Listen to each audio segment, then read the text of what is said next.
to happen? How do you see this turning out? Who are the key players and who's going to come out on top? The situation is perilous, to say the least. There are forces on either side, but what I can tell you is that the Zimbabwean National Army or the Zimbabwe Defense Forces are united. They are disciplined.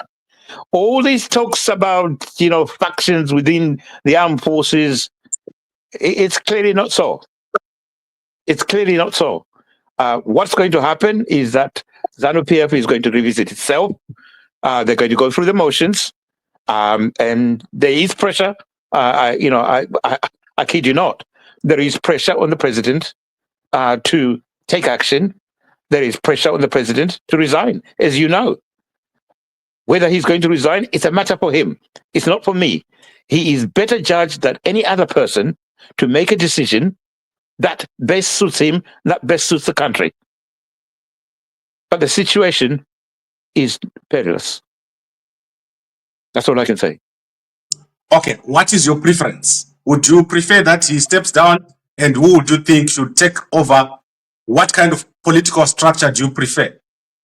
Well, as a ZANU-PF member, my preference is for ZANU-PF to remain in government, because I believe they are the only authority that can be in government. That's not to say that I'm not warm to the invitation of other parties to join in government. In fact, we may benefit. And if I can say so, we all know who the likely successor for President Mnangagwa, should he decide to go, is General Chiwenga. He's the only person who has an impeccable record, who is untouched by all the controversies that are surrounding the country. So therefore, my cards will be pinned on him. But, I'm one person. I'm not the person who makes a decision. The party will make a decision.